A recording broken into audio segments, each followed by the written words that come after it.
When I first saw Von Dutch, just the title of the lead single off the new Charli XCX album, Brat, I thought, oh God, no. Please no. Do not, Charli, under any circumstance, bring back Von Dutch. Don't bring me back to the 2000s, to Paris Hilton, and the That's Hot, and the weird double skirts that go swishy swooshy, and the tribal tattoos, and affliction, and all that tacky, tasteless, faux biker, faux trucker garbage. It offends my style and my sense of taste. And then I heard the song Von Dutch by Charli XCX, and I said, it's over. It's done. Great. She's going to make sure that the whole world goes out and buys those same damn stupid hats in that same damn stupid fashion that Pammy Lee Anderson, it's just what we need. It's tasteless. Matter of fact, the whole song was just tasteless, repeated over and over again. I'm your number one number. It's for idiots. It's for babies. It's for babies. Repetition. It's for babies. Just saying number one over and over again. And the whole album's like that too. It's all about herself, staring into the mirror, thinking about herself. It's about her own level of fame. Oh, I'm famous. I'm too famous. I'm not famous enough. It's bragging about herself, how she's so powerful, and all these on the absolute nose messages. These songs that aren't party bangers, that are just, come on, could you add a little bit of mystery into this? And so much about the kind of women, you know the kind, who would either date guys who wear Von Dutch, who'd even wear Von Dutch themselves. These tacky, trashy women who just do too many drugs, dress like hooas, and have too much sex, including her. All of these tasteless people, even the title itself, Brat, even the cover itself is tasteless and ugly. You know what Brat makes me think of? It makes me think of Brats. You remember Brats, those toys? You know what I'm saying? Those toys from back in the 90s and the 2000s that looked like that. You know, that was the alternative.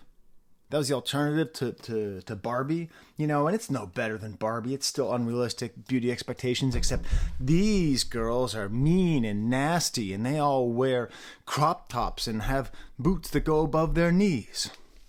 Oh, I get it. I see what you're doing, Charli. Last year was the year of Barbie. This is the year of Charli. This is the year of Brat and Brats and these tasteless Was there a Von Dutch Brats? Tell me in the comments. I'm sure there was. With your ugly Arial narrow font on the green that can be so easily replicated.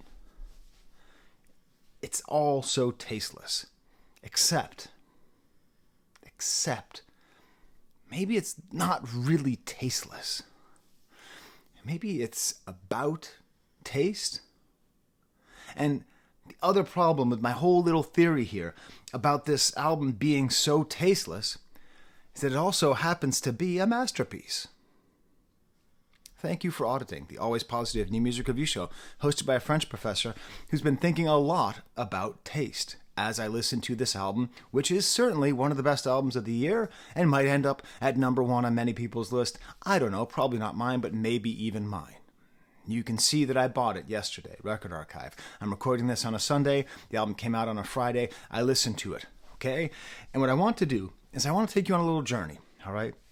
It's cool. I have to record in the morning because I have a whole family upstairs, But so as this video goes on, it's literally sunrise here in Rochester, New York. So there'll be some sun filtering in. And as that goes, just come along with me as I discuss this question of taste, because I think that's one of the main themes in this whole album. Okay, so come along with me. You're going to learn something. Okay, taste is all about class. It is all about your upbringing. It is all about access to education. It is all about access to culture. That is it. If you ever think you have good taste, you need to thank a whole series of social constructs that exist outside of your own doing. You know what the word brat, where the word brat comes from? I learned this, I looked it up. People sometimes ask me, Skye, what's the most important book I can buy? A book of etymology, okay, the origin of words. That's my favorite book, my favorite thing to look through. Brat comes from a really old word for ratty clothes, like ragged cloths. And it would refer to little street children wearing ragged cloths walking around. That's why they'd be called that. That's right. Brat is, in and of itself, a classist term.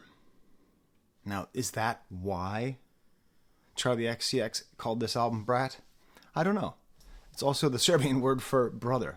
So when I first read it, I was like, Brat? But then pop music, right? It's just pop music, right? It's just pop music. Don't think about pop music. Don't go to the etymology of pop music. What's the etymology of pop music? Popular. Okay, that's no problem, except what does popular mean?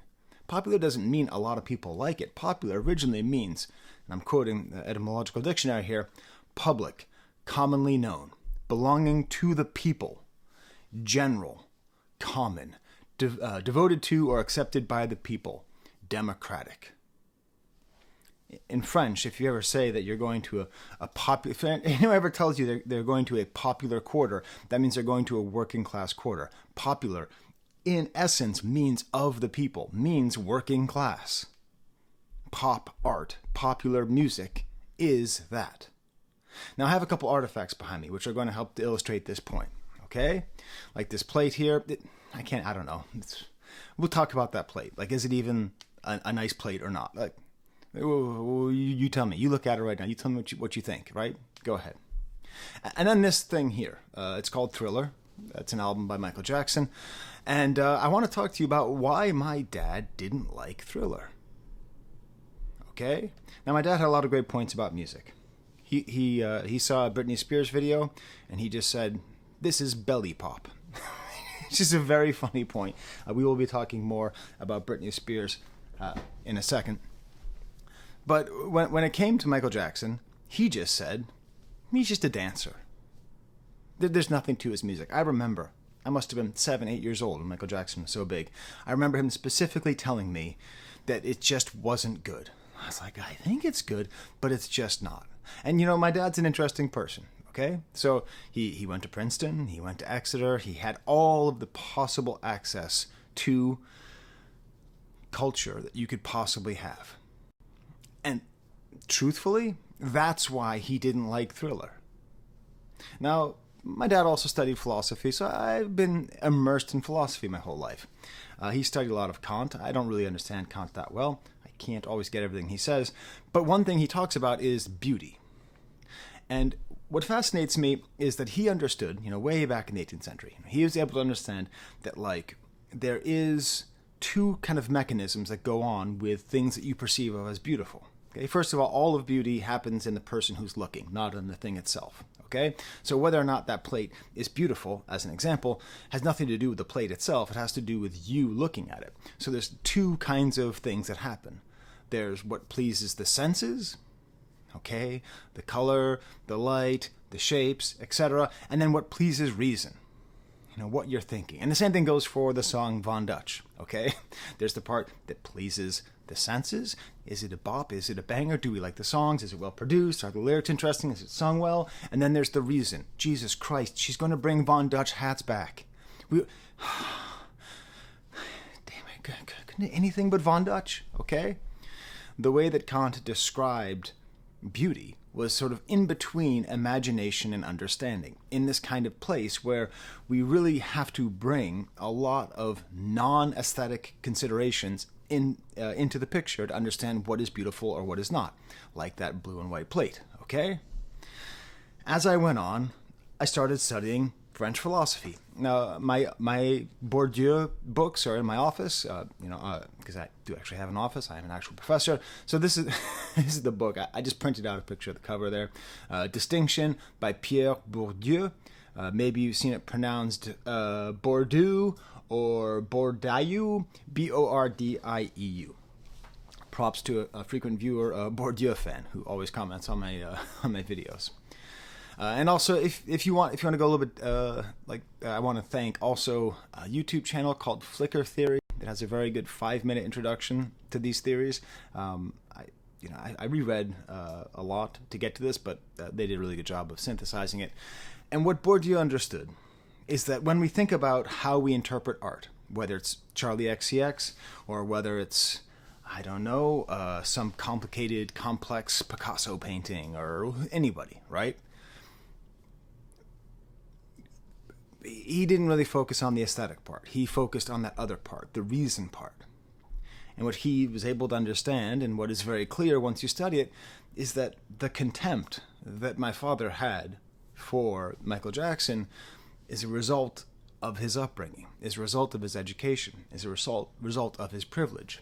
That so often our taste is driven by contempt for other social classes, because it's our social conditions that dictate what we think of as good art. That's why my father loved Frank Zappa and did not like Michael Jackson. That's why I grew up with a great appreciation of Agnes Martin and Albrecht Dürer. And I had distaste for Norman Rockwell or Thomas Kincaid. Let me give you a whole example, I went to the Museum of Modern Art in the 90s, okay? Now, back in the day, they used to just have like little tiny placards that just said the name of the painting and nothing else, no description whatsoever. And when you go to the Museum of Modern Art in New York, there's always a huge line around Starry Night by Van Gogh. You know the painting? Van Gogh, sorry, can't stop myself. You know the painting, it's got the swirls and it looks like a thing, and it's also kind of expressive, and it's just the exact right amount of abstract and concrete that pleases a working class rabble. Okay? Now, I said that intentionally, provocatively, and that's what I was thinking. I didn't think I was thinking that, but that's what I thought I was thinking when I went to the Museum of Modern Art when I was an edgy kid in his 20s or early, late teens, and thinking like, these uncultured people, they don't understand this isn't the only painting. Do they not know that Barnett Newman's Vir Heroicus Sublimis is in the next room? If you've never seen Vir Heroicus Sublimis, it's a gigantic red painting with some stripes on it. That's it. It's just the color red with some stripes. Now, you can have gone to a good college and taken an art history class. You can have grown up around culture and art and supporters of the art and culture and know Vir Heroicus Sublimis is Latin and its translation, heroic humanity, and you can have studied the history of color field painting and abstract painting, and you can put it in context with Newman's work, with sculpture, all these things that make it that when I looked at Barnett Newman's piece, I had that feeling that the rabble had looking at Van Gogh. What I didn't understand, what took me time, what Bourdieu and many other people who followed Bourdieu and preceded Bourdieu to help me understand, is that that was just a result of the fact that I had that access. And the problem is that that kind of access is exclusionary. It's exclusionary. Okay? Having a trust fund is the same thing as being able to understand Barnett Newman. Cultural capital is intrinsically linked to institutional capital. That's what's wild. When we're talking about the great art, when we're talking about all these great works and things at the highest level of understanding and sophistication and avant-garde, etc., etc., etc., so often it is implicitly a class tool to make sure that the people at the top can get together at parties, can have discussions, can have job interviews, can have discussions around the water cooler, and they can say, I went to the MoMA yesterday. And if you are at a very fancy investment banker firm and you say, I went to the MoMA, yeah, I saw the Starry Night, it was cool, it looked just like it did on the mugs, you're not getting the promotion. Because you don't have the cultural capital, the cultural power, which is tied into institutional power. I swear to God, this is all tied into Charli XCX, okay? When I understood this, that's why I had this on vinyl, okay? I have Michael Jackson on vinyl because I bought CDs when I was younger, and I just took the advice of my father because I looked up to him, still do. But I didn't understand that when I looked down on this, and I just agreed with him, yeah, it's just dance music, that I shut myself off from what it was, from its greatness. Starry Night is, and this is true, a great painting, okay? Thriller is a great album. I also went immediately out and I bought Hit Me Baby One More Time. I don't have the CD with me. I normally have the CD with me. I can't find it. I looked all over my house. I couldn't find it. But I went out and I bought at 22 years old, Hit Me One More Time, because I understood. I was able to break through. I heard it everywhere. I saw it everywhere. I saw the aesthetic. I saw who liked it. I saw how big it was. And that reason prevented me from enjoying the art, prevented me from enjoying my senses. Eventually, I understood the senses, and then I realized it was a great album, and it was super well produced. So Bourdieu explains to us, that middle class people want more functional art that does something, and the aristocracy, people who have to work less, have the freedom and time for imagination to like less practical things. So let's come back to this plate, right? I mean, what could be more practical than a plate? Something that you eat on.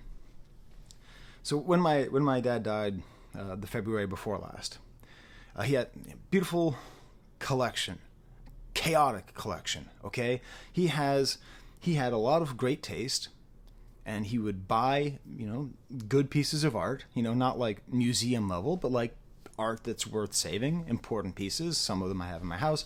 You maybe seen my cool bust of Dante as an example. But he also had a lot of flunkies who hung around with him and who were artistic. He also had he would pick up stuff from the trash and keep it for decades, right? So when we were cleaning up the house, okay, after his passing, this plate was in just a tub with a bunch of other plates. And part of what I tried to do to help my family, because I studied art history, was kind of break these things down. So so what about this plate? Is it charming? Is it goofy? I called it the cat plate. I don't think it's actually a cat plate. But what do my senses say, and what does my reason say? My senses say, I like it. I like the blue. I like the white. I like the goofy little face. But then I had to look it up, and I had to try and figure out, is it something important?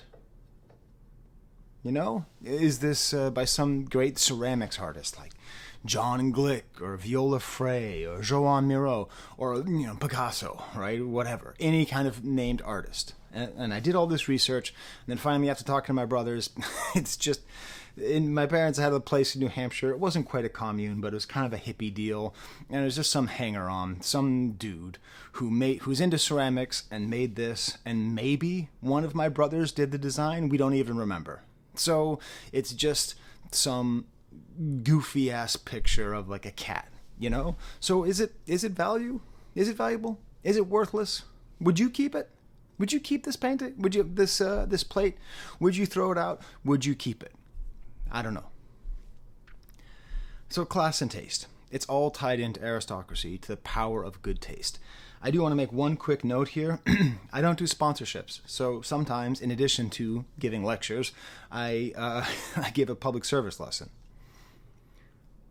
I have a lot of cultural capital, okay? That's what I do on this channel.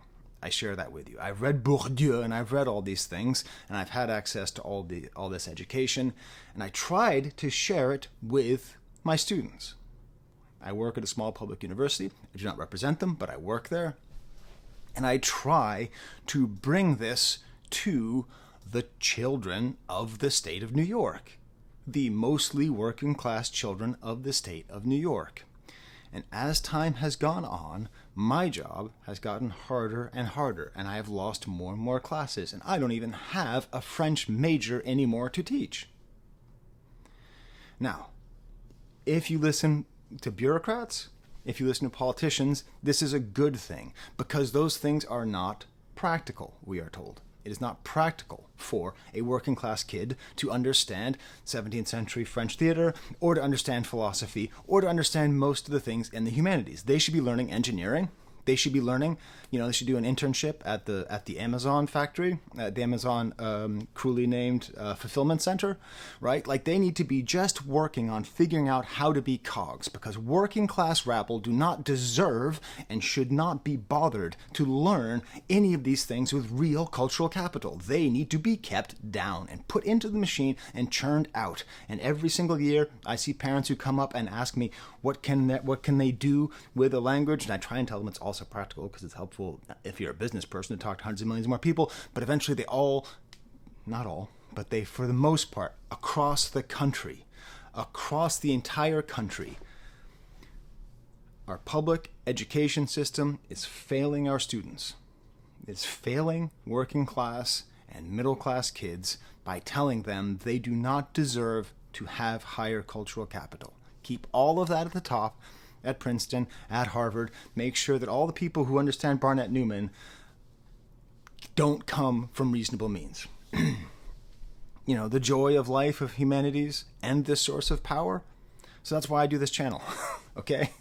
Because I want to be able to share this stuff that I acquired through my own hard work, but also just because I had a dad who went to Princeton, right? I mean, not everyone has a dad who goes to Princeton. Statistically, few people do. So if I learn these things and I share them, that's one way to help diffuse the way that this cultural capital is kept and used as a tool to reinforce wealth gaps and societal differences. Brat by Charli XCX. How does it all tie in? Well, I think that, in my opinion, that is necessary to understand why this album is so great. Because I think that is one of the main themes of the album. It's in praise of tastelessness. It's in praise of tasteless people. It's in praise of people who we often dismiss, even the form of the art itself. It's this questioning, what is the value of I'm your number one, I'm your number one, Dutch? Okay? Is there value in it? Or should we just let it go? Should we just say, no, look down on it, and Oh, also, did you notice this? Did you notice? So that's the inside cover of Brat. Right? It's both of them lying down on their sides. I don't know if that was on purpose, but that's pretty cool. Because I do think Brat belongs in the discussion. Well, he was the first to do it. If you know who that was, tell me in the comments. Okay, so, but the album's not only about that, okay? If it was only about that, that'd be fine. It's also about her, but more importantly, it's about her life as a pop star. So it's partly about, kind of trashy, tasteless women and the way they're perceived. And again, when I use the term trashy and tasteless, I'm intentionally using provocative terms because she is emphasizing their humanity and value. But it's about being a sort of minor pop star. Now, it's kind of a random thing. When I listen to music the first time, I listen to it at the gym while I'm on the elliptical, and then I watch a movie on mute. ADD, never been diagnosed. Can't be proven. I was a little too old to get properly medicated, unfortunately. But the movie Pop Star Never Stop, Never Stopping by Lonely Island, starring Andy Samberg, came on, and I think this is a really good comp as well, because that's also a sort of funny look at people who appear to be tasteless and finding their humanity. But to actually tie it together to a more important, to a classic of world cinema, Agnes Varda's Cléo de 5 à 7, Cléo from 5 to 7, I think is the actual, this album, when it's not about taste, it is about Cléo de 5 à 7. If you've never seen it, it's this great movie about, written and directed by a woman, about a middle-aged pop star. When I say middle-aged, I think she's 31, 32, who lives a kind of silly, frivolous life, who makes kind of tasteless pop songs, who thinks that she might have some debilitating disease. So it's about her life when she's waiting for her test results. And it's just this wonderful meditation on womanhood and age and female solidarity and the life of a minor pop star. It all goes together so well. And when I'm talking about things going together so well, this album, the first song connects to the last song, right? 360, 365. And I think this all goes together because the first song, 360, in my opinion, is about her, but it's also about her universality, about the way people who see her see themselves, and also about herself in full, right? That's what 360 means. It means a full panorama. And then to end in 365, which is a song about being a party girl and doing too many drugs, more about that later, about the kind of tasteless tramp that this album is partly about and that Charli XCX is trying to tell us that she is. And it's connected through this bumping that line. Like, bumping that means one thing in the first song, which is listen to that music, and bumping that in the last song means, like, I believe it's just a song about doing coke, bumping cocaine. It's mirrored. And so much of this album happens in the mirror. 360, 365, the song 360, when you see me in the mirror. I think I said I almost said something stupid, whatever. Wait, what's that song called again? The song is called, I might say something stupid. Okay? Because she's talking to herself in the mirror. It's about this moment of trying to figure out, also Claire de Saint-Cassette, most of the good scenes happen in mirrors, is like what has value in her life. And while she is praising and humanizing people who partake in the things in life that are perceived of as tasteless, going out, partying, wearing tight dresses, etc., she's also like really questioning like her own life, like what actually has value to her. And it seems to me that it's an album, even though it's partly about artless, tasteless people, it's also about art and friendship. And all these themes come together when she talks, and she talks a lot on this album, from the position of or about this kind of tasteless woman, this kind of woman who we forget, this kind of woman who we look down on. When we see Charli XCX, we recognize her as a great artist, and we don't look down on her. If we saw a stranger dressed like Charli XCX on the street, we would have a whole flood of emotions. My hope is that this video does well. Okay, I know I threw on a whole quasi-socialist essay on taste in there, but prof's got a prof. But it will do well if I say this one word. Kendrick. I did it. I said Kendrick. I'll say Drake, but I'm not going to talk about Drake. Kendrick Lamar. In the song The Blacker the Berry, he has this line where he's talking all about the way that African Americans, the way black people are perceived of in America, and he says, "You hate me, don't you?" And that's the most powerful line in the song, in my opinion, because what he's saying is that white Americans hate black Americans, but at the same time they want to be them. They want their culture, their style, everything. This album, I think, is the feminist version of that sentiment. It is the hot mess, trashy woman who I would see on the street. I would judge her immediately while also lusting after her, right? Let's be honest, okay?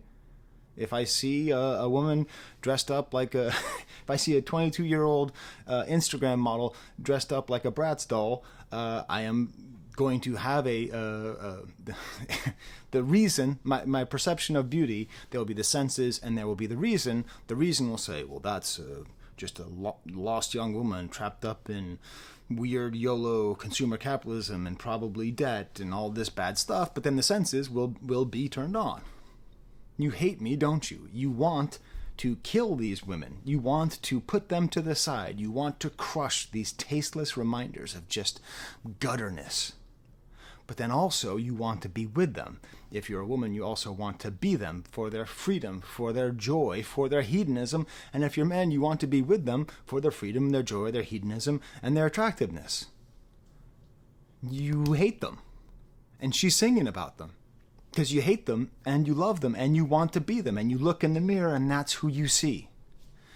Now listen, obviously she's not the only person in this lane. I think Rosalia does this as well, but sort of in a Spanish sense.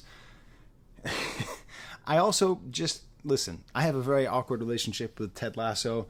I loved it, and then I hated it, and now I love it again.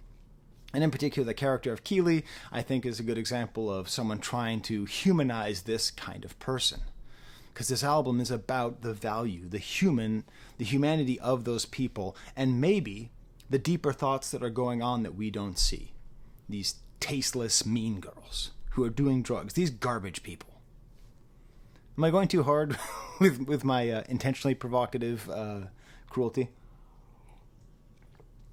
to be clear, my personal opinion is that my initial judgment of those women is wrong and is rooted in misogyny, and I need to tackle that. I need to work on that. Okay? Do you understand? That's what this is about. Okay. Is this album Charli XCX's best album? I don't know. I've only listened to 2 other albums, you know. I don't have a lot of time to listen to back catalogs. I started this channel in 2018. It's definitely better than Crash. I don't know. How I'm feeling now with a bit of time is now, I believe, the definitive album about COVID. I'm not saying it's the best album that came out during COVID. The new Abnormal by Strokes is almost enough about COVID to take that spot, but I really think it is. But this album, can I say one thing? I have bad eyesight. I'm 30 minutes in here. I don't know how long this video is going to be. When this album hits hard, it hits so hard that the reason bit that I've spent 30 minutes talking about, like the larger thoughts behind it, are just completely powerless before the absolute bangerosity of this album. This song, the bopitude on this album is insane. And why is it? It's because we have the perfect pairing of Charli XCX's vocals and personality and A.G. Cook's production. My main problem with Crash is, where was A.G. Cook? What was he doing? He's making one of his 5 album instrumental things. I don't know. Because what does A.G. Cook do? Well, okay, let's keep it 100. I'm talking all about pop art and trash art, all that stuff. A.G. Cook is a very, very sophisticated producer. You know, we have to nuance this. This is pop music, but it's also kind of hyper pop, okay? This isn't the same thing as Britney Spears because there is a degree to which it knows what it is and is talking about that. It's playing with the form. There is a glaze of craftsmanship within everything that A.G. Cook does. There is a glaze of taste. One of the most offensive forms of art, that's also one of my favorite forms of art, ironic with Andy Warhol up there, is pop art. This movement of the 60s that took popular art and recontextualized it and made people go, oh, I like that actually. So comic books are trash, right? Comic book artists aren't real artists, okay? Neil Adams can kick rocks, okay? It's useless, okay? Kirby, all that, it's trash. It's all just trash. It's not real art. So when Roy Lichtenstein took comic panels and blew them up and just took them out of their original context, all of a sudden, he was one of the most famous artists of the 60s, okay? If my dad had bought a Lichtenstein, I would have been able to sell it and buy a new house, okay? But it's offensive, you know? It's like, oh, it takes some snooty dude who has access to cultural capital for you to appreciate comic art? Neil Adams is a better artist than Roy Lichtenstein? I'm sorry, he is. All right? He just is. Not a better writer. Dude was a bad writer, but he was a great artist. You know, so this album, you know, Baby One More Time, or let's be honest, this album I think compares most strongly to Kesha. Kesha, who, I'm not talking about new awesome Kesha, I'm talking about old awesome Kesha that I hated when I was younger.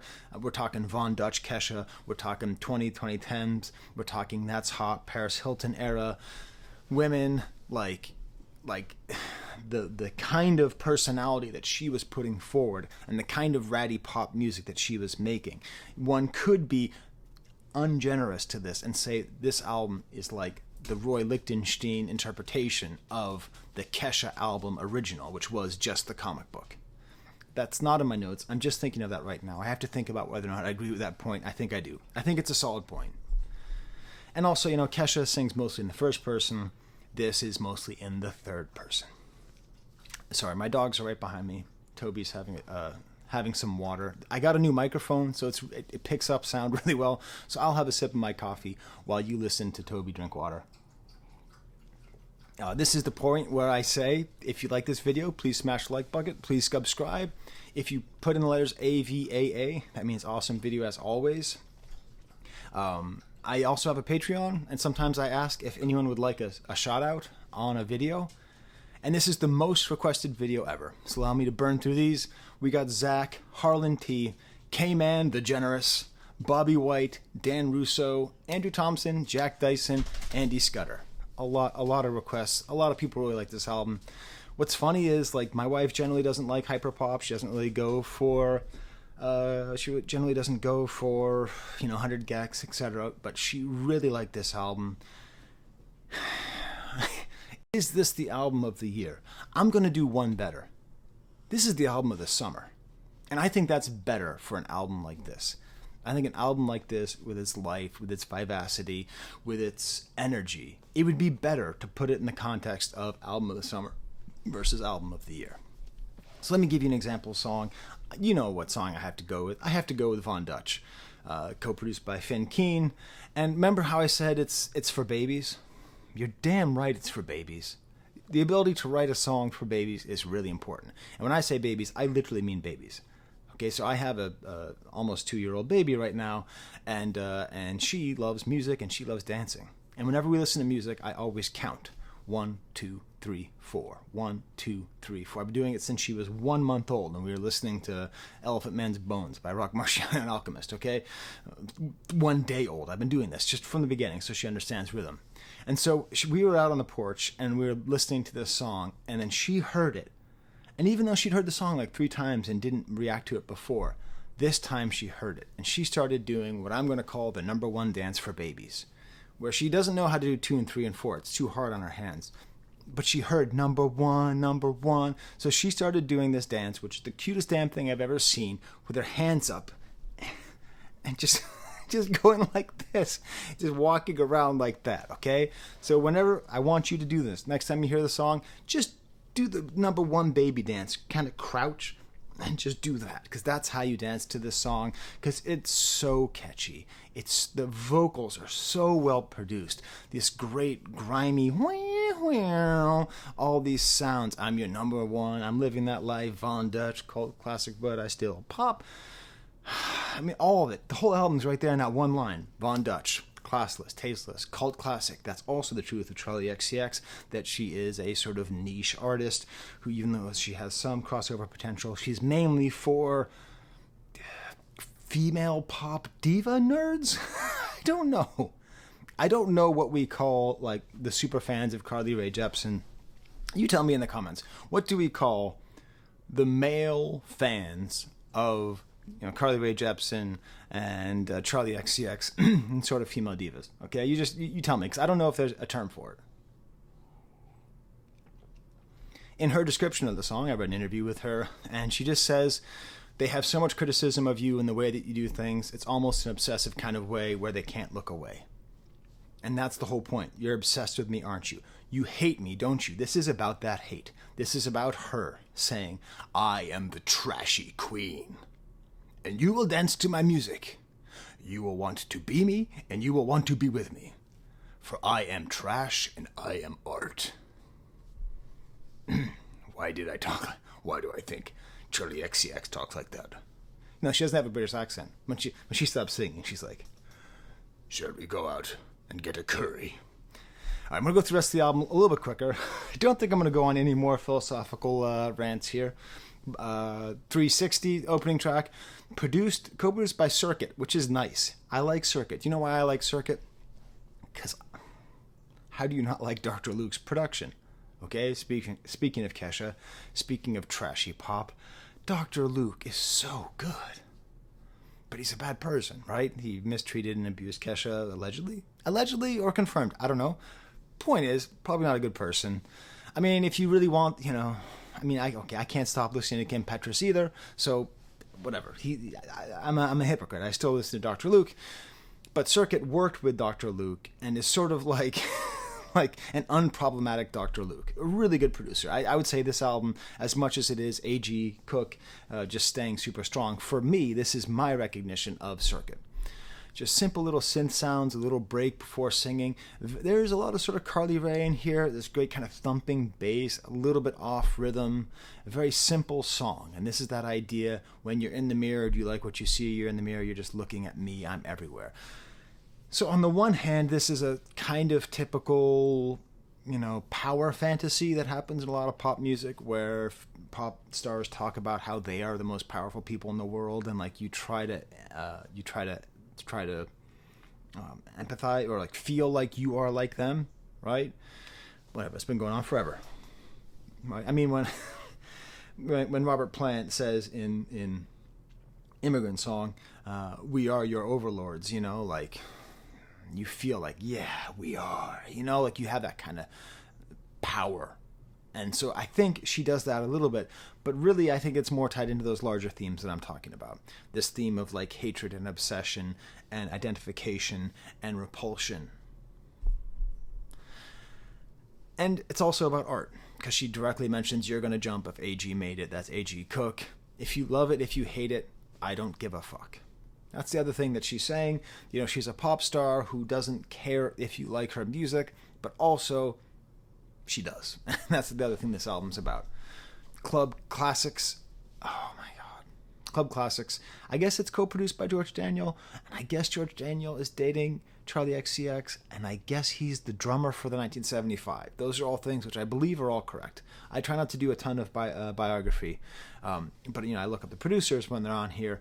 This one, it's thumpy, it's agitating, this great sample of Right Now, and it even gets this weird, beautiful part where it reminds me strongly of DANCE by Justice, with this kind of weird singing and like a little chorus, and again, we're going back to the sense, like, part of the criticism of the trashy kind of women that we're talking about, right? The Paris Hilton-y, Kesha-like, Keely-esque women that we put down in our society is that they're just self-obsessed, you know? That they just spend all the time looking in the mirror and trying to be fierce. But she's taking that and making it empowering. When I go to the club, yeah, I want to dance to me.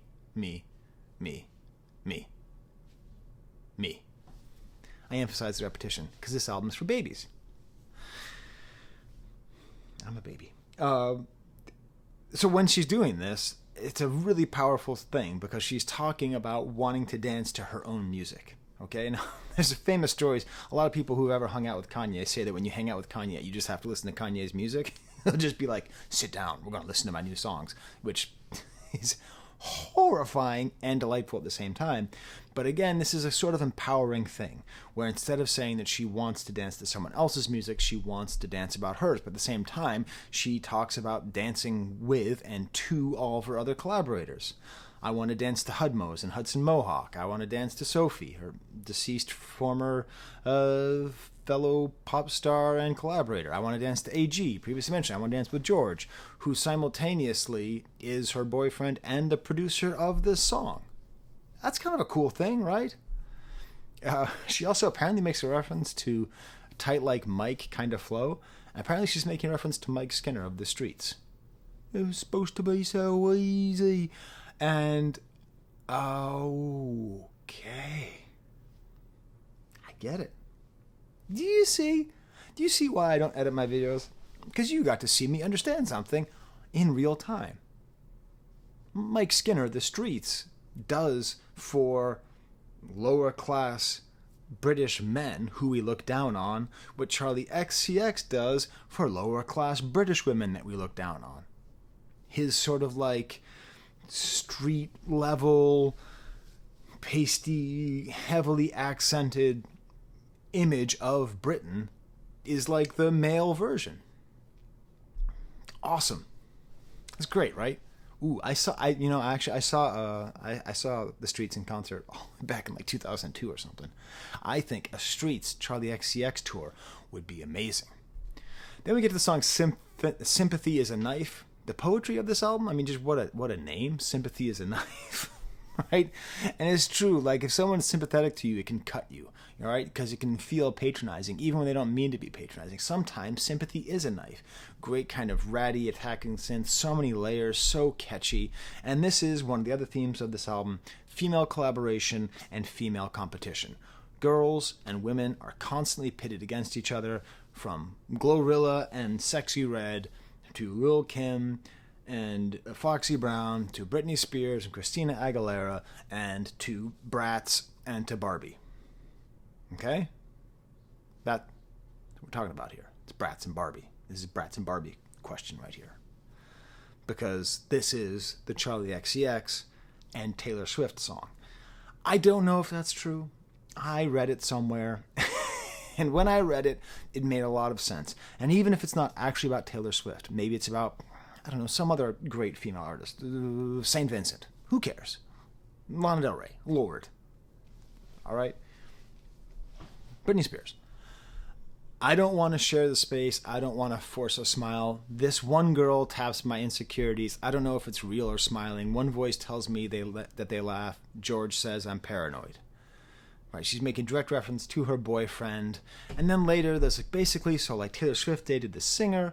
By the way, public service announcement for all you people out there. Never date the singer. Always date the drummer. If you have to date anyone in a band, date the drummer. I'm not just saying that because I was a drummer. That's just your best bet, okay? Your best bet for happiness in life is dating the drummer.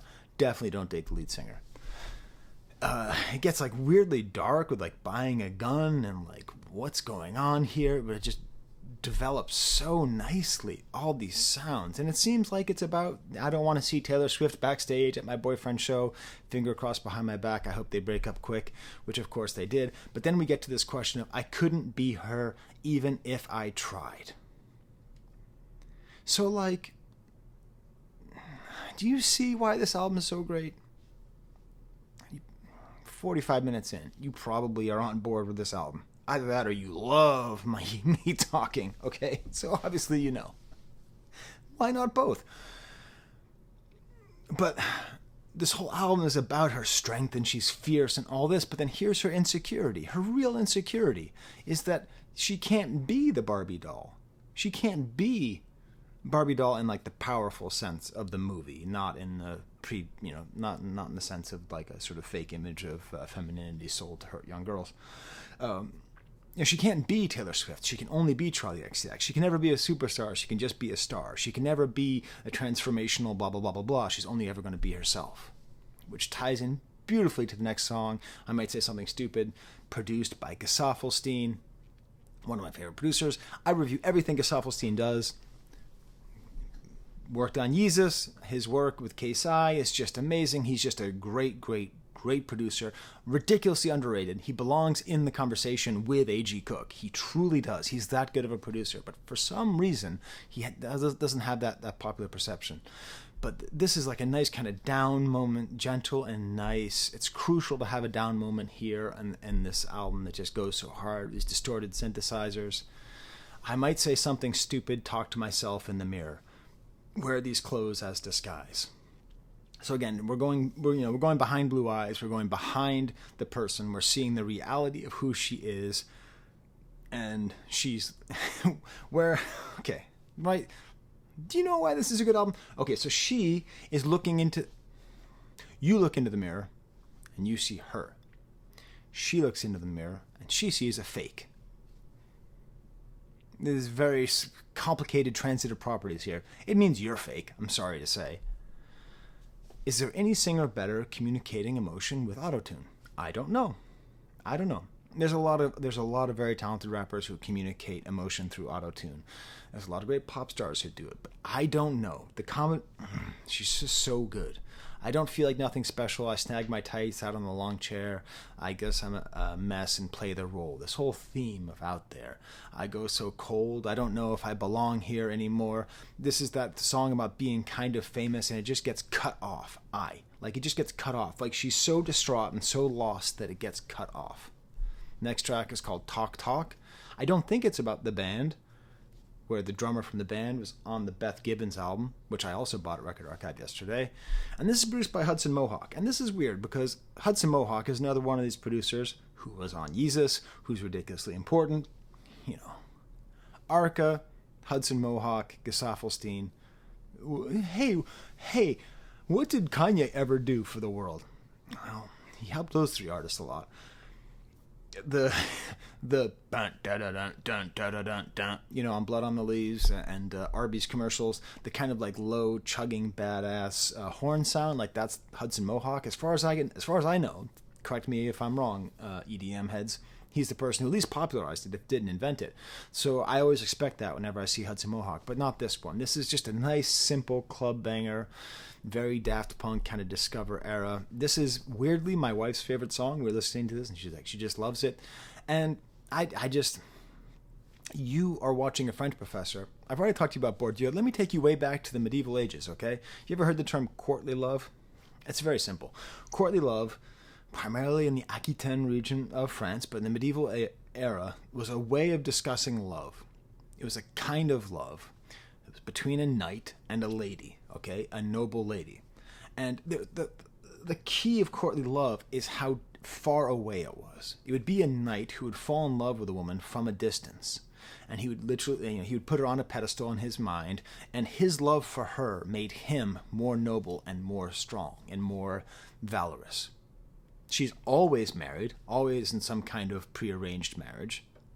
She's always inaccessible, and it's never consummated, okay? That's the nature, or rarely consummated. Or if it's consummated, there's some kind of huge consequence, which isn't always punishing, but it doesn't result in them being together, okay? No happy endings in courtly love. So that's it. You have the knight and the princess and the lady. And what's this song? Except it's a woman who's the knight. It's a woman who sees this guy from far away. This person who's just like inaccessible. Like she just wants to talk to him, but she can't. Whatever it is that they have together is secret. And I don't think it's consummated. And she's talking about following him into the bathroom, but then she doesn't. I don't think they've ever kissed. I think there's some kind of emotional affair, is what we'd call it now, but I want to call it courtly love. That she sees this person, this handsome whatever, probably someone who's already dating someone else. Let's just say it's, I don't know, Matt Healy. Just being a dick. That'd be funny though, right? Wouldn't that be funny? I don't think it's true, but run with it, Reddit. Right? So, like, this idea that she can't reach him and can't talk to him. Next track is Everything is Romantic with Green Show. You know, great producer, does a lot of cool kind of reggaeton stuff. This song isn't quite there. It starts off all cinematic and the strings are soaring everywhere, and then it gets all chopped up with this hyperpop badassness. The lyrics have a slight Latin aspect, almost like video game mashup. And again, we're in the world of tastelessness. Okay, so just before this was Von Dutch, and Von Dutch is tasteless fashion, okay? I have determined it because I'm such a fashion expert. I've had multiple private messages with Bliss Foster. That's how much I know about fashion. Bad tattoos on leather tanned skin, Jesus Christ on a plastic sign. These images, this low-class aesthetic, but then she's saying everything is romantic. I talk all the time on this channel about romanticism and realism. Romanticism is a style of thinking about where you think of your life like a novel. It's usually the story of aristocratic people. It's a story not like courtly love. We're talking more like 19th century style stories of just like dramatic, flaming, passion-filled love. Like that's like romanticism, and it's usually with nobles or people of means or kings and queens. And then realism is the opposite. Realism is the life of normal people, their struggles. It can have love in it, but it's a story of struggles and reality, right? Like realism was a crucial part of socialism spreading across the world because it's essentially socialism in artistic form. Think the Joker versus the Avengers, okay? So the Avengers is a very romantic story, and the Joker is a very realist story. So what she's doing here is she's saying everything is romantic, but then she's popping up, and in for a penny, in for a pound. If you read great realist novelists like Émile Zola, or especially Honoré Balzac, if you read Balzac, first of all, I'm not sponsored by Manscaped. If you read Balzac, he will just give lists and lists of things. And each of those things, just the first chapter of this book, Père Goriot, is a very famous chapter because he just describes this boarding house, this like flop house for poor people in the middle of Paris. And he just describes it by describing objects. You know, like the way that the couch is frayed and worn. And like that's supposed to carry all this information. So that's what this is right here. Bad tattoos on leather, tanned skin. Can you see that tasteless person? Okay, I can only see the woman from There's Something About Mary. But have you ever seen leather tanned skin with a bad tattoo that's all faded and saggy? I have. It's that kind of detail. But then it's called Everything is Romantic. So it's taking realist aesthetic and then propping it up to romanticism. The last song repeated, I'm your number one, one, one, one. This one repeats, fall in love again. Very, very British pronounced. And it's this whole like repetition. This album is filled with repetition of the words that you're supposed to understand. Who is she? She's a celebrity and a person. Then we get to Rewind, another Cook and Circuit collaboration. This is going to be the biggest hit off the album. This is going to be the song of the summer. I said it. It's not right now, but this is going to be it. Okay? Not Like Us is the song of the summer. Nothing we can do about that. But the pop song of the summer is going to be Rewind. I don't even know if it's a single yet. But this is like doing that thing. It's very Kesha-like, very 2010 style pop, but just the lyrics. I'd go back in time to when I wasn't insecure, to when I didn't overanalyze my face shape. Nowadays, I only eat at the good restaurants, but honestly, I'm always thinking about my weight. Sometimes I want to rewind. So tasteless. You call that art? I've been to the Frick Museum. You call that art? I'm sorry, AG. You expect me to sing this tripe? Okay, let me try. Sometimes, right? It's just so. By the way, I'm way too into my AG Cook, my Charli XCX impersonation. But it's great because most songs that are talking about rewind, you know, like you're talking like your fascist anthems, like that song by Kid Rock where he talks about the way the summer used to be. You know, when you're talking about nostalgia and you're talking about the way things used to be and when things were better, it's about the world being better because things were simpler because you were a child, because you were less emotionally developed, because you had less responsibilities, and because you have a faulty understanding of the way life was. You simplify the past so it makes you feel longing in your complicated present. There's never been a good time. There's never been a bad time. There's only ever just been time. Okay? Sometimes there are bad places to be. That's true. But in general, it's just time. That's the way things work. And so she's not saying, I want to go back in time to when I used to play with my Bratz dolls and I watched, SpongeBob at the hotel. Okay? She's talking about herself. She wants to rewind herself when she wasn't insecure and overanalyze her face shape. And she eats at good restaurants. What makes a restaurant good? Good taste. Taste. So she has access to the cultural capital and therefore the institutional capital, but she can't benefit from it because she's a woman in the public sphere. And if she gains 5 more pounds, I will be less attracted to her. It's not true, but that's the theory. Okay? And if she gains 20 pounds, I will be less attracted to her, and all the women who watch her will want to be her less. She has to maintain a certain body shape in order to maintain this kind of position in her life. But then it's all these doubts and the great rewinding sounds. And I'm wondering about whether I think I deserve commercial success, because she's in this middle. She's in this middle all the time. She's not Michael Jackson. Okay? She's not Michael Jackson. She's bigger than Girl in Red, smaller than Michael Jackson. Where is she in this world? She's smaller than Taylor Swift. Does she deserve more success? I'm wondering about whether I think I deserve commercial success. Is she asking because she thinks she deserves more or because she deserves less? That's the question.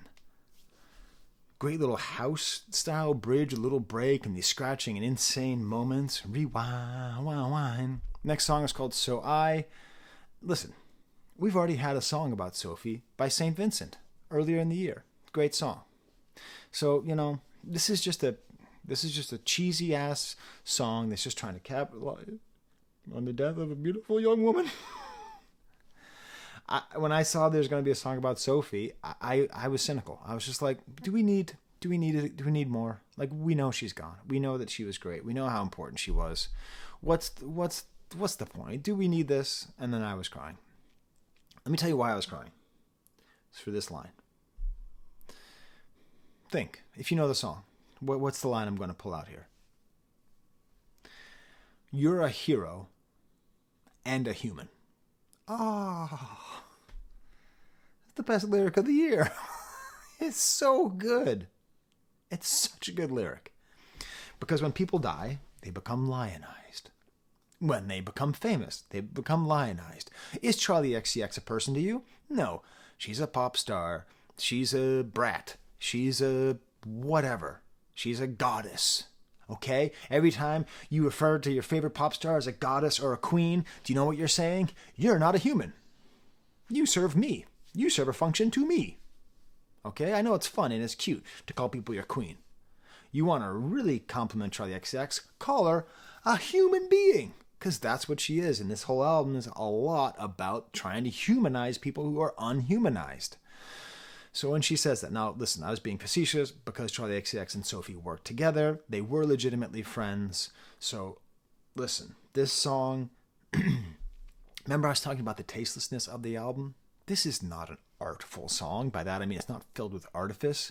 It's not ironic. It is as direct as you can be. It is a heartstring pulling beat with these synthesizer sounds and a sparseness, and she's singing about crying, about losing her friend. And that kind of directness just smacks you on the nose. You know when you get someone smacks you on the nose really quickly and your eyes tear up? Like you're not crying. But you can't stop it. That's the sense, The reason part of me hears this and goes, oh my God, I'm not going to cry about a song about a dead friend. I mean, that's the cheesiest, most evident thing in the world. Also, it's just, she talks about having guilty feelings. When you lose someone, you think about the things that you could have done that you didn't do. And then she keeps on singing, I Can Cry. And listen, before this channel, I used to just every once in a while scan on Tidal and just try to find new music that I liked, just randomly. That's how I discovered Ghost Poet, and that's how I discovered Sophie. I didn't know. I'd never heard of Sophie ever. It was just a random name on a screen. And I listened to it and I played it for my kids, and they were like, Dad, I don't like this. I talked to them about this yesterday because I would have probably got into it if they had liked it. The problem was I was driving through the town center with the windows down, screaming, my face is the face of the shop. My shop is the face of the front. And I was embarrassing the hell out of my kids, just screaming Sophie lyrics. Listen, okay, it's hard being my kid. So it turns out it was my fault all along. I will someday do a Sophie retrospective. I will go back to that album, which I listened to when it came out, the week it came out, and I liked it. I didn't understand anything about it. I didn't understand the genre. I didn't, I didn't understand her as an important figure in music or pop or indie or trans world or anything. Nothing. It was just like, hey, this lady makes good music. That's just what I thought. But it's tying in again. We have this whole album. So much of it's about female solidarity. Okay? I sort of want you to picture this kind of image happening here. This kind of thing. Even with the little halo, Sophie can be one of those ladies, So we have Taylor, and then we have her friend Julia, and we have all these great artists, these great female artists that are in competition, but also finding solidarity. Girl, So Confusing, just produced by A.G. Cook. This great buzzy 4 on the floor, just these little 2 notes happening here. So many cool sounds going on later in the album. And this is, again, another song that is tastelessly direct. Just so on the nose. Just such, even the fact that, this album's funny because, A.G. Cook is just a master of producing vocals, but also in chopping up vocals. And, it's what's the important word in this song? Girl. Okay, girl. What's the important song in Von Dutch? one. Like they just keep repeating the most important word and making it a rhythmic element. It's silly. It's stupid. It's for babies. It's tasteless. It's awesome. It's great. It reinforces the message and it sounds good. People say we're like, we got the same hair, we talk about making music, but I don't know if it's honest. I can't tell if you want to see me falling over and failing. I think I know how you feel. It's a whole song about how hard it is to be a girl. I think, she's a woman, obviously, but I think this is more sort of like socialized female and perceived of as a girl. Charli XCX is probably called a girl more often than she's called a woman. Weird society we live in. Okay? But it's so direct. It's so on the nose with its description of the confusing messages that women and girls get in society. And what's great is that she focuses it on trying to find solidarity with another woman, trying to find communion with another woman, and that it's just so confusing being a woman. And that's the thing that I can't understand because I'm a dude, right? I suffer from no alterity. There's no otherness in me. I was born into the default mode of dominant culture. Okay? Straight, white, cishet male, right? So most stories are written for, by, and about me. Okay?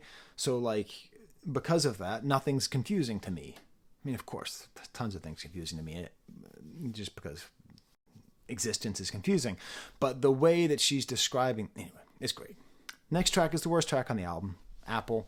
It's still a great track. That's part of the reason why this album's so good. The worst track on the album is still really good. There's just kind of a thinness to her voice. It's kind of an 80s era Madonna album song, singing about the apple falling from the tree. I don't know, maybe it's about her family. The problem is I don't hear her say apple. That's the word that's repeated over and over again. I hear airport. I hear driving to the airport. So I keep on thinking about I lived in LA and I had to drive past those damn oil derricks and take my friends to the airport. B2B, another one with the Gesaffelstein. Amazing rhythms here. The vocals are just like instruments, just so badass.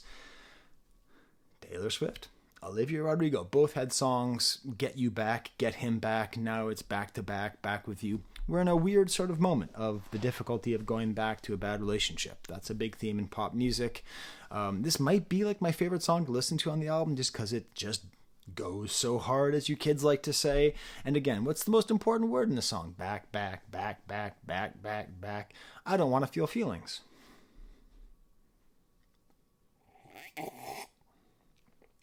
Ooh, well, that's an interesting idea. I don't want to feel feelings. Kind of extend that to a lot of people. It's a lot of reason people do a lot of behaviors that are described on this album. Mean Girls, okay? Tying in together to this primary theme, again with Hudson Mohawk. It's 2 a.m. and she's out there in a sheer white dress wearing last night's makeup, all coquettish, and pictures of the Flash. Worships Lana Del Rey in her AirPods. She's in her mid-20s, real intelligent, hedonistic with the gravel drawl and dead eyes. You said she's anorexic and you heard she likes it when people say it. You think you already know her, but you don't. It is so on the nose and it is so great because she is taking the brats that you see on the street. And let's not get it twisted. When we look down on those women, we are looking down on them the same way that we were looking down on street kids who didn't have enough food in the Industrial Revolution, so we started naming them after their ratty clothes, and we started calling them brats. It's a class thing. We're looking down on them. But once again, the girls know you're obsessed. You hate them, don't you? Our fascination is the problem. We are the ones with bad taste. We are the ones who are stuck in this Kantian dilemma where our senses are totally in tune with these women and our reason is totally at odds.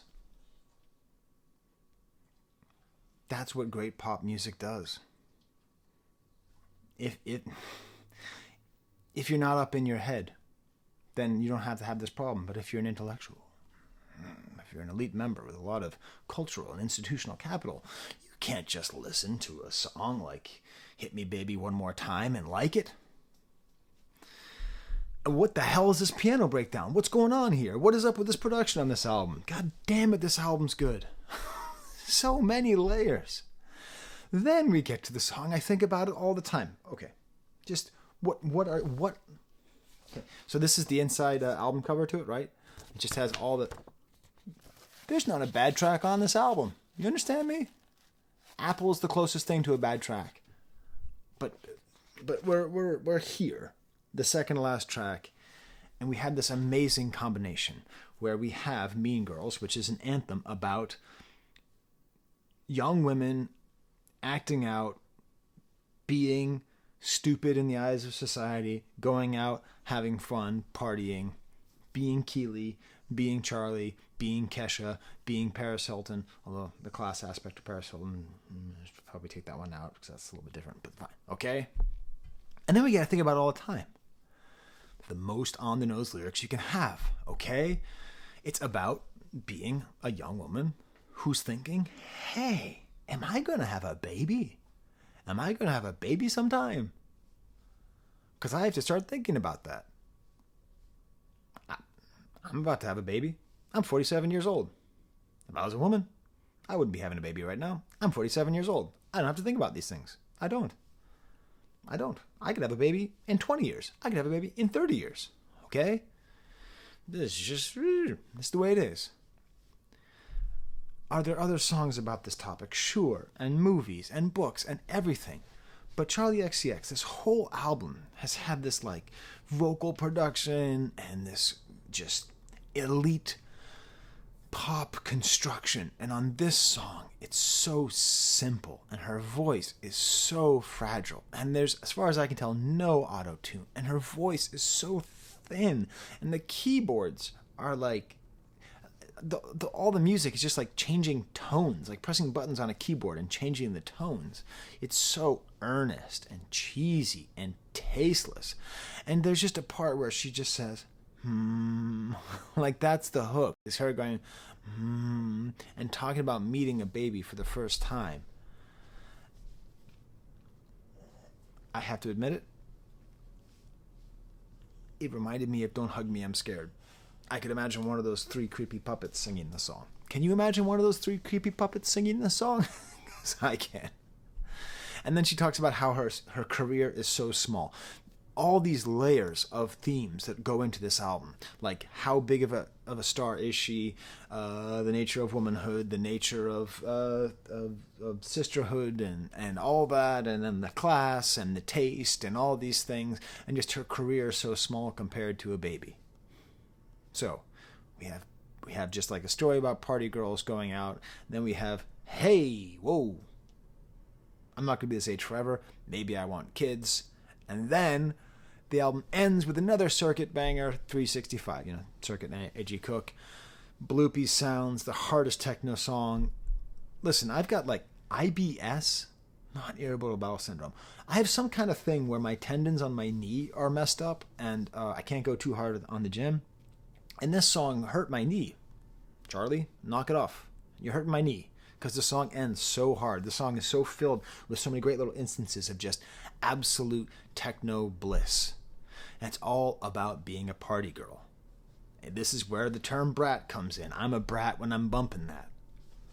It's all about, should we do a little key? Should we have a little line? I go real wild when I'm bumping that. I think that's what it is. A bump off of a key. Haunted Charli. I think, first of all, small public service announcement. Every time you do a street drug, you are supporting human misery. Okay? Just saying. You want to boycott something that actually you have a direct impact on? Every time you do cocaine, you are supporting misery and pain in South America. You are helping to fill the prisons. Okay?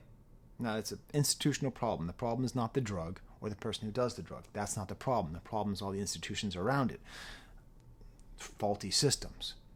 The fact remains, if you want to boycott something, if you boycott anything and you have ever done a street drug, you need to just understand there's no point in like not buying something because it supported something else. Just there's no ethical consuming in capitalism. True. But there's definitely no ethical way to consume cocaine. There's just none. There's just none. It is like one of the most singularly destructive societal things that is used to wage class warfare across the globe and to keep people in pain and murdered and suffering. But that's not what the song's about. I just had to say it because I hate the flippant attitude towards cocaine that our culture has taken in the last 20 years. Just like, oh, it's a fun party thing. It's a fun party thing that, hey, why does the... Okay. Anyways, let's get back to the actual theme of the song. 365, party girl, French manicure, wipe away the residue. This is sort of like a weekend song, but without the weekend. It's sort of like because Weeknd's always trying to lure women into this lifestyle, and this woman just has this lifestyle.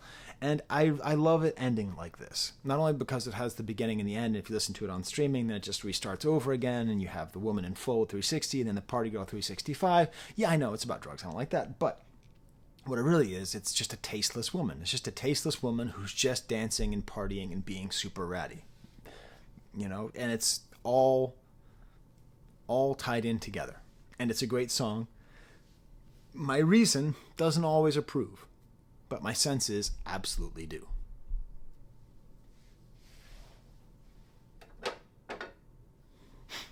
I lied.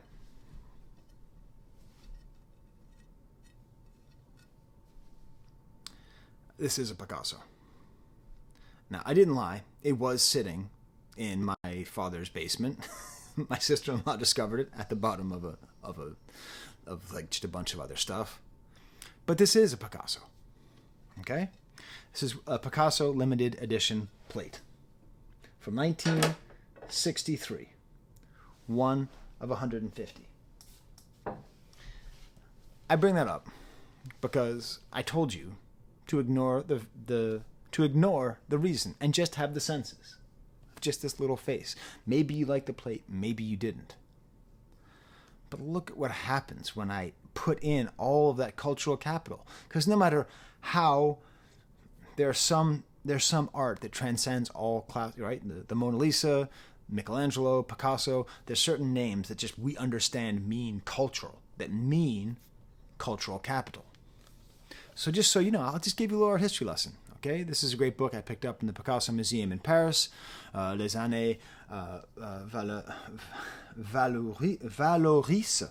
Valoris is a little town in France that was known for its pottery. And Picasso did a lot of work with pottery, so he would go there. And this plate over here is an example of these works that he did. And I'm going to read this for you. L'édition des céramiques de Picasso par Madura, un outil de démocratisation de l'art. Ceramics from Picasso, made by Madura. That's the people who made the plate. A tool of democratization of art.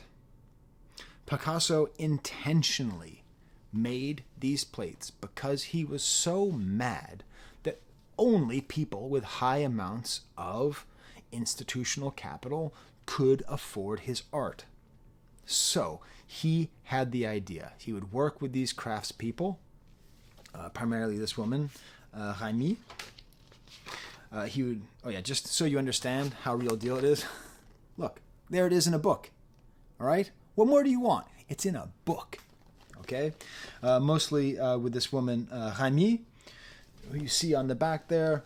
They would design these things. He would design them. They would figure out how to make them and then not mass produce them, make them in as few as 50 and as many as 500, and they would keep them, and he wouldn't export them. He wouldn't sell them in stores. You had to go to this little town where these workers, because he was a card-carrying member of the Communist Party, important to remember, you had to go to the town where the workers worked, and you had to support the town. And there's great vacation systems in France, lots of time. So sometimes people would just go to this little town in France, and you could go, and on a worker's salary, you could go and buy a piece of great art made by Picasso. Now, I don't know when my dad bought this. He never told me he had it. We only discovered it after he died. They were not particularly valuable until the 1980s when Japanese tourists started going more often to France, and they just bought because they were like, I can buy this beautiful Picasso plate for not expensive, so that really raised the values. I don't know what's worth now. It doesn't matter. It belonged to my dad. It's going to belong with me forever. But it's a fascinating example of what we're talking about here. This is about taste and class. This is about what is it that we value? What did it mean to you when you understood that this had that extra value? Is this album, Brat by Charli XCX, I don't know. Is it not democratizing a lot of very complicated ideas? Is it not valorizing like simple values of catchiness and repetition and melody? Okay? All these things that are happening all at once with an album that absolutely rules. A couple more notes. If you've never seen the movie The Taste of Others, another great French film, check that out. That's a lot about taste and class. It's spectacular. Matt Bohm has done some interesting work. Frankly, so did James Somerton before he took it down. Not everything he did was bad just because he was plagiarizing. His work was actually very good. He did very good work. He just did not do a good job of crediting people who created it. But there's a very interesting relationship between taste and camp. You could do a whole analysis of Brat through a lens of camp. I invite you, please do it. Hit me up on email. I'll share thoughts if you want, or I'll do one of those things on YouTube videos where I'll like narrate something for you. I don't care, you know. But you can also check that out. Really check out that Bourdieu stuff, just because it just gets so fascinating. He starts talking about like how like people who make art, like where the kind of art they make comes from where they come from. So like a working class person who makes like a dresser or a cabinet will make it for middle class values of, or working class values of practicality, you know, whereas if you have someone who's like, you know, went to art school and didn't have to work through high school and all that stuff, they might make a cabinet and emphasize its sort of frilly, bizarre funness. I don't know. There's so much stuff to think about, and I just want to go back and listen to Brat some more. So these are my Patreons. I was able to go buy the album. Thank you, Record Archive. They gave me the poster for free with it. Sweet. I mean, not because I'm Professor Skye, just because I bought the record there. They don't know I exist. Yeah, so these are my Patreons. They help me to buy music, which is super rad. So you can go check that out. Can you see everybody on here? Is this good? I've been so excited to do this video. I'll show you the dogs. There's Bo. He's sleeping. There's Toby. He's sleeping. All right. Well, oh yeah. How cool is that, right? Pink spidered vinyl. Very cool. All right. Until next time, there's the camera.